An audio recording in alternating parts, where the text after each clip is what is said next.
see. I think we're live. Okay, great. So, Bob, good to see you. I hope y'all can see me.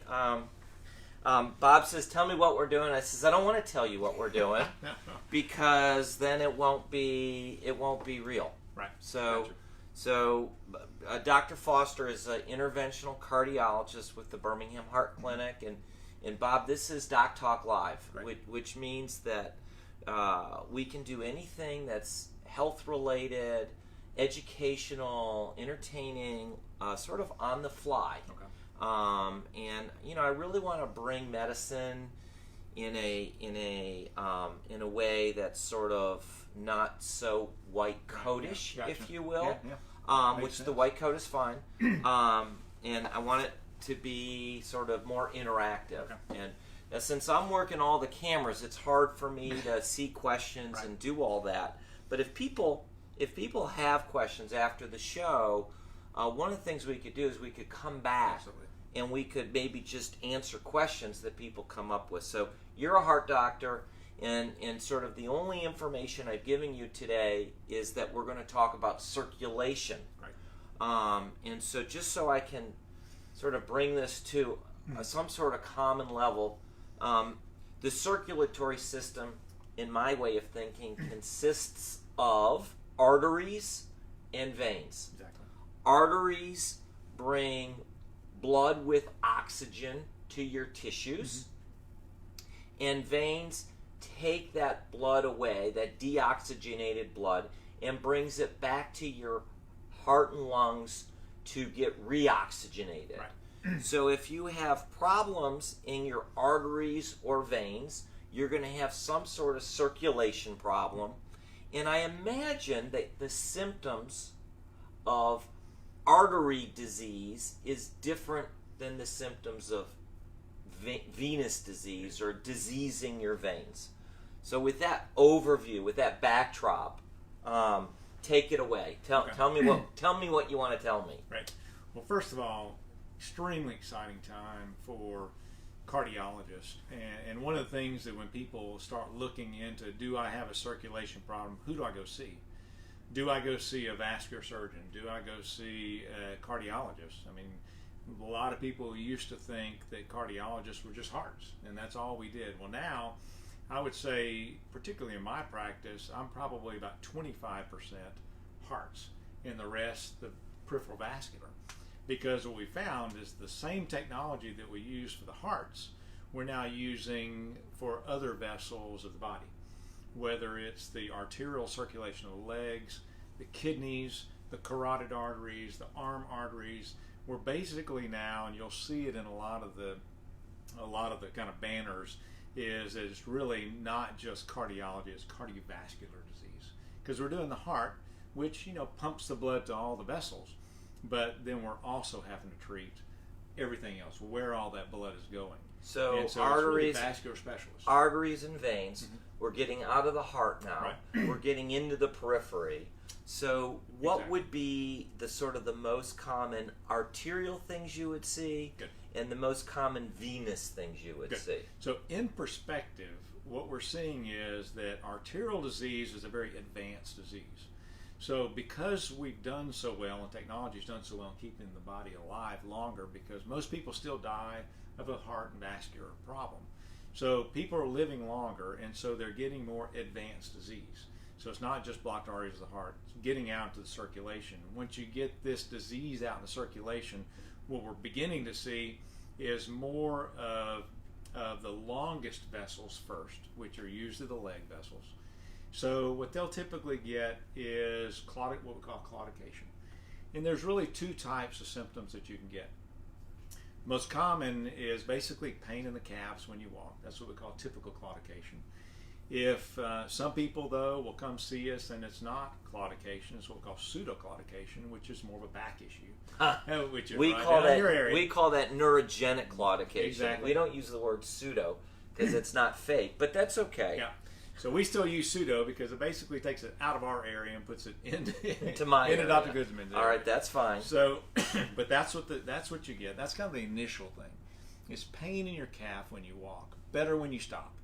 And so it'll be relieved. So if you start having a family member who just says, I can't walk, or they're walking in the sand, or they're walking up steps, and they've got to stop because their legs are just getting tighter and tighter, and then when they stop and it goes away, those are the early stages of a vascular problem in the arterial side. Advanced problems in the arterial side is typically discoloration of the toes, or you start getting ulcers on the toes. When you start getting that, it means you have very advanced, and you're near limb loss. I mean, that's an amputation. And that leads to amputation. But we can salvage a lot of those. And so, rather than going to amputation, I would say our amputation rates have plummeted because of what we're able to do in the vascular. What are you able to do? So what we're able to do now is we actually go in these vessels. It's not a surgery. So when people think of these, these bypasses that they have to have, and they probably have family members with bypasses, and that's a long recovery. This is basically going in these blood vessels and just cleaning them out. Okay? Cleaning them out? Yeah. We used to just push them to the side and put a stent in to kind of hold it away. But now we have these tools that can actually clean that plaque out. Okay? And it's gotten so advanced now. We started doing these cleaning procedures, I'd say mostly in the last, 10 years. 8 to 10 So years. are you seeing the inside of the vessel directly with the camera, or are you shooting dye in and seeing it indirectly? We still shoot dye in to be able to see really where the vessel's compressed. But if we're not sure what that is made out of, because that determines how we clean it out, then we use a teeny little ultrasound device and pass that little ultrasound device on the inside so we can actually see it under ultrasound. Is it clot? Is it plaque? Is it calcium? So I do ultrasound, and I'll tell you, those images are very difficult to interpret. Fantastic images with this. You have from any? The inside. What kind of images can you show us right now? Yeah, so I'm going to show you an angiogram. That's one thing if you want to know about what we call intravascular ultrasound. The vessel images are fantastic because you don't have any of those on your laptop. I do. I have to find one. Okay. But I can find one. So the way that we clean it out is, again, depending on what it's made out of. So if it's a relatively soft plaque, what we actually do is we go in there with this little shaver. We have a little shaver, and it just shaves it and collects that plaque as it goes. So we can remove it that way. If it's really hard and calcified, and I'll show you one of those, I'll pull that up to the screen in just a second. This is one that we actually did that has a little sander on it. It's a spinning sander. So it has a small sander, spins around very fast, and it's on this wire. So you can imagine that our viewers would like to see. Yeah, and I'll show you a picture. This. We're gonna have to come back and do something live as well. Yeah, I'll show you a hopefully. picture. But it basically spins and sands, and the way that it's sitting on the wire is offset. So the faster it spins, the bigger the rotation. It creates an. So you're basically removing the crap that has gunked up these vessels. Exactly. That's preventing people from walking preventing long the blood distance. flow to get to vital tissues. All right, show us some pictures. Okay. Show us what you got. So now We'll go up there. Go on up there. The nice thing about this one that I'm going to show you is this is one that we did. We actually are able to do these in our office. Okay, so we may want to get the Yeah, lights. let me shut the lights. And you may want to close the door too. All right, if you close got the door. Sorry. Here we go. So we're going to. I'm going to show you this, and I'll kind of walk you through it. So this is the blood vessel to the leg. You see the leg bone right here. Okay, the groin's about right here. The kind of crease of the leg is about right here. This big blood vessel coming right down here is called the superficial femoral artery. Very, very slow flow through it compared to this artery, which is more of a hip vessel that kind of comes around the side. So very, very slow flow. It's because it has a critical narrowing right there in the middle. So what we're going to do, and this is a very hard blockage, we know that because we can actually see the calcium on this vessel. So what I'm going to use is what's called a spinning sander, okay? So this is what that little sander looks like, if you can see that. So it's basically, it's got a little sandpaper, if you will, in the middle, kind of a sandy rock in the middle of a wire, and that spins around very fast, and we can run it all up and down this vessel. And as we run it all up and down the vessel, it basically takes the top off of that hard calcium. That makes the blockage a lot softer. And then with that, what we can do is we can go in there with a little balloon and just push it up with a little balloon, and that just kind of pushes the rest of the plaque out of the way. And then we have an image like this. So nice, good blood flow all the way down. Okay. So see? Yep. That's how we can remember. Now, if you have a complete blockage, what we use is a laser. So the laser evaporates all the plaque. So, and if you have some video that you can send me, absolutely. maybe I can just post it on Doc Talk Live, and then people can come back. So we'll show you some ultrasounds too, because I think those are very, very good, because they help us really determine the best way to treat this. This particular patient, I did this from the foot. So what we're doing a lot now is, rather than sticking your groin, which a lot of people have had experiences with that, we have to sandbag and you got to have all that. We actually use very, very small catheters. We go into the foot vessels. The nice thing about that is just about everything that we're doing in our outpatient lab, we're either going from the wrist vessel or we're going from the foot vessel. The nice thing about you're going into the artery, though, like the tibial artery or the radial artery, exactly. Right? Okay. And then when you get out, you just come out with a little wristband. So you're just sitting in a lounge chair, you got a little wristband around your ankle, you can sit up and eat and get up and walk. So it's so much better than having that 8 hours flat on your back.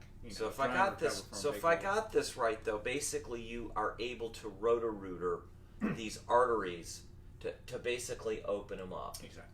How about complications? I mean, can you spread plaque and cause a stroke? You can. A pulmonary embolus or something awful. Exactly. So all of these create a little bit of debris that goes downstream. They're created, and the sandpaper on this one is so tiny that the little particles are smaller than red blood cells. So your body just resorbs them. Okay. So they'll go through the capillary beds, and they don't cause any problems to the lungs. You can't cause stroke, because again, these are blood vessels that are coming out of the heart, down the legs. They then have to go through the capillary beds. They have to come up the veins. They get filtered out by the lungs. So until it gets to the other side of the heart. So no risk for stroke. About really the only risk that we have is, could you tear an artery? Extremely rare. Could you cause a problem where you stick that little blood vessel on the foot? Again, it's a risk, but you have 3 blood vessels to your foot, and you only need 1. Gotcha. Okay. So by sticking one, we're typically in pretty good shape. That one usually comes right back. We're using very, very small catheters, so it's not a problem. And this is the arterial side. Right. Let's go on the other side. Okay. So we've talked about arteries. Let's talk about the veins. Okay. Is that a cosmetic deal? Not a cosmetic thing. And what you'll see, everybody has family members with venous disease. I can tell you do.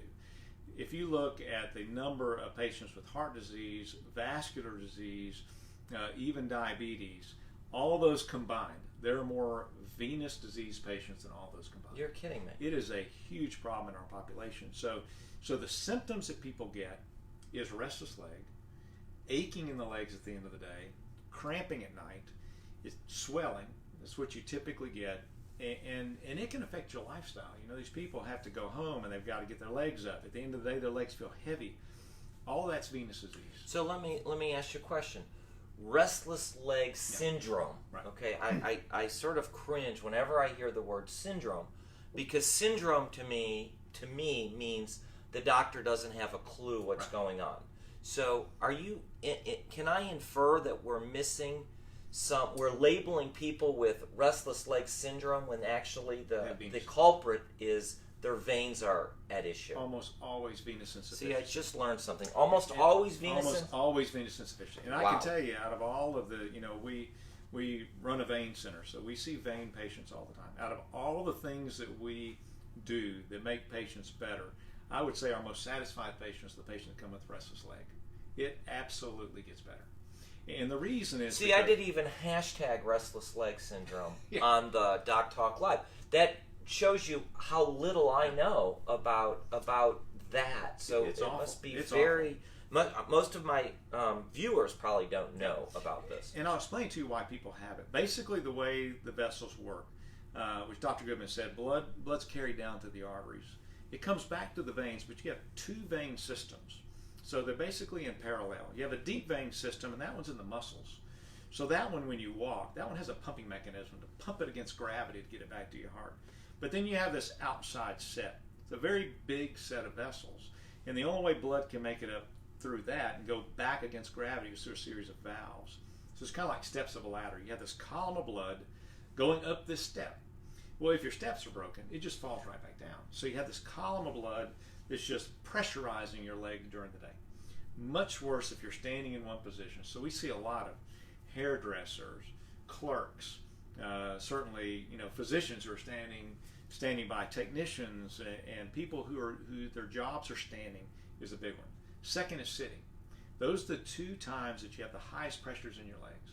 So if you have a desk job and you're sitting a lot, or you're standing at a counter, those are the biggest times that we see it. So you get this column of blood not going anywhere. That pressurizes your legs during the day. And then at night, they've been under so much pressure during the day that's when you get the heaviness and the aching. And then while you sleep or while you lay down, your legs just aren't comfortable. So they're trying to find a comfortable way, and that's what gives you the restless leg. If you depressurize them, and I'll tell you how we depressurize them, then when you depressurize them, all that pressure goes away. And with that pressure going away, your legs aren't nearly as restless at night. So it works very, very well. How do you depressurize them? Good question. So the way that we depressurize them is we've come a long way. They used to strip these veins out, okay? And these are the veins that are used for like open heart surgery and things like that. The problem is that these are non-working varicosed veins that the valves don't work. So they're not good veins for bypass surgery because they're usually enlarged. And so you have this big enlarged vein going to a little bitty heart artery and they don't stay open. So even though we're really taking these out of the circulation, it's no big deal. You don't need them, okay? So when they don't work, it's best if they're not there. So basically what we do is we close these veins down. Yeah, you get rid of them. Yeah, we just get rid of them. So what we do, the way we do that, they used to strip them. So you may have had a family member that's had a stripping, and that's a week long in the hospital, hundreds of stitches down your leg. So they don't do that anymore. Kind of got away from that about 25 years ago. So now what we do is we basically just start a little IV in the lower part of the leg, okay? Once we start that IV in the lower part of the leg, we slide a catheter up to the top of that vein. I'm not sure they can see. Let me do this. Okay, there you go. So basically what we do is we under ultrasound, we can actually see where this vein is. We basically just numb up the skin, put in a little IV. It's all just IV. It's all in the veins. All right. Start a little IV. Through that IV, we pass a catheter up to the top of that vein. Okay. And then we have really three ways of closing it. One is with laser. It's a laser thermal burn. Basically just burns that vein. Can I put my leg down now? You can put your leg down. Okay. It's basically a laser thermal burn. Or you can use what we use is what's called radiofrequency ablation. It's basically just a thermal catheter that just burns that vein closed. Now what we have, which is just in the last year, which is fantastic, we have super glue. So it's nice because you go up to the top of the vessel, you have this little super glue gun, cyanoacrylate, same thing you buy over the counter. It's been modified a little bit for the body. And basically we just super glue it closed. When you get done, we put a Band-Aid on and you can go play tennis. Oh. No downtime at all, no recovery time at all, and you can go do what you want to do. The nice thing about that is that a lot of times people have these big varicose veins that kind of go into this vein. And the reason they've varicosed, which means enlarged, is because they've been under so much pressure. And that pressure, those are like pressure valves. So they just kind of get bigger and bigger and bigger. Well, now that we take this out of circulation, those will just collapse back down. Okay? Got it. Now, that's kind of, when you talk about swelling, restless leg, aching, those are at the fairly early stages of venous disease. As you start getting later, you start getting iron deposition in the lower part of the leg. So you start seeing people with those brown legs. I know everybody's probably seen that at the beach. It's the brown legs at the bottom part of the leg.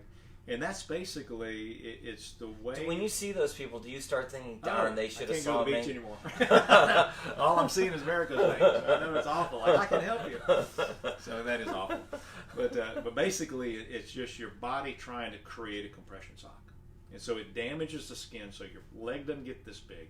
It damages the skin and thickens it so that it doesn't grow. It just makes the skin turgor very, very hard. And the problem with that is that it damages the skin. And that a lot of times is irreversible. And once that skin gets damaged, then you start getting ulcers. The skin starts breaking down. And when it breaks down, that's how people with bad venous disease lose their leg. So you want to get at the early stages. Got it. I'm going to leave it there. If you have any images that maybe we can post on Doc Talk Live, that would be awesome. And if people have any questions for Dr. Foster, maybe you could send those into Doc Talk Live, and then maybe we can follow up with something and do that. Bob, thank you so much. I enjoyed it. I learned a lot today. That's awesome. Appreciate it. I appreciate it. Thanks, everybody. So what I'll do is I guess I'll hit finish.